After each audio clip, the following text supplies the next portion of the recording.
Around Kansas, brought to you by Santa Fe Trail Meats in Overbrook, or visit us online at sftmeats.com.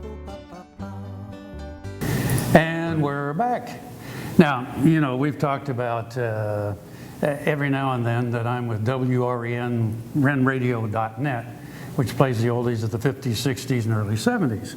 So, I'm a disc jockey there on the weekends.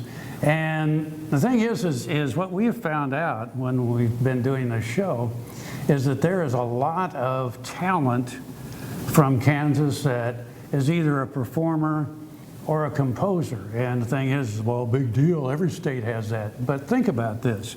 There are 3 million people that live in the state of Kansas, so per capita, we have a lot of people. We sure do. That have been and are currently in the entertainment industry. We sure do. I mean, we've got, where we do this show, today we're in the shadow of the Capitol, as you can see. And, Rick Kready, who is the manager of this place, his son, of course, is on Broadway. Did you know that, Jeff Kready? And we will do a segment on Jeff. Yes, I promise. we will. We're going to do it because that boy deserves his whole segment. Yeah. So I promise we'll get to that one. So anyway, we've done opera singers, we've done soap opera actors, and now we're going to do another composer. And I'm not going to give it away because it's kind of like one of those old Paul Harvey's, now you know the rest of the story. It's about a composer and a friend of yours, I believe, the son of this composer. That's right. Mm-hmm. And he happened to write a very, very famous song. She. Yes, she did. She wrote the lyrics of the song. Yeah. You want to do this story? Anyway, it is a fun story, and wait for the end of it when it's like, and now it's the rest of the story. You know, maybe we could just do that. Paul Harvey's gone. We can do it. Yeah, we can do it. We can just I don't think it's copyrighted. So anyway. Not.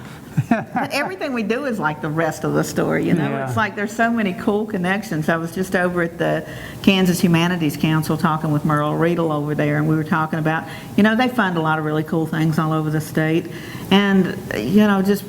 You think you've got a handle on it, you think you know everything, and then all of a sudden it's like, wow, I had no idea. You start, you know, connecting the dots and putting everybody together, and it's just amazing. And yeah, this next story. Yeah.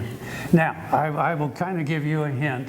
You probably most know this song because Connie Francis had a big, big hit of it.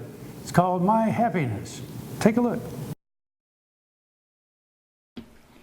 Lou and Betty Blasco. They met while working at Jenkins Music in Kansas City many decades ago.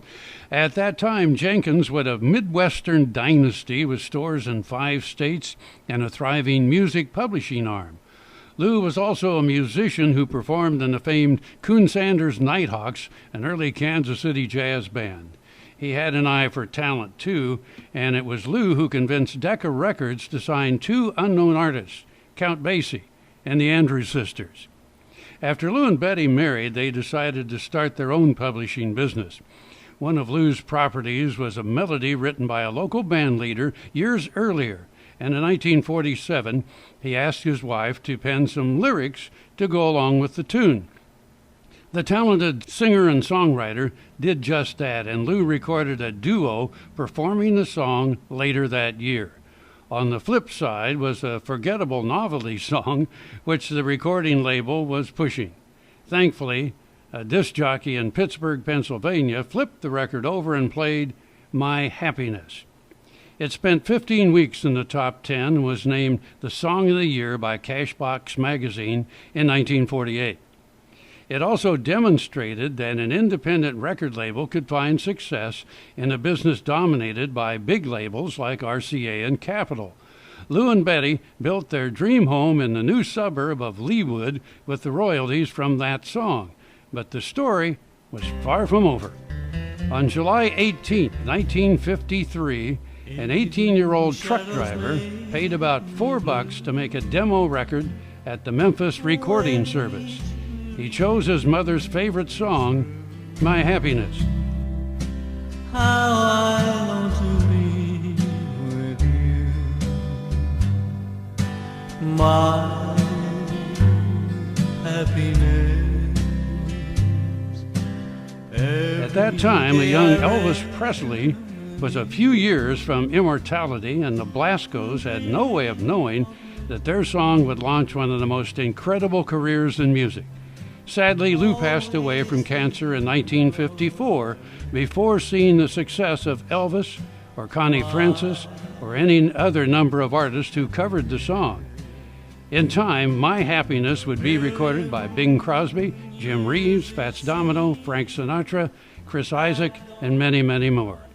Betty passed away peacefully in 2006, and Lou and Betty were inducted into the Kansas Music Hall of Fame in 2008. Yes, more Kansans in the spotlight.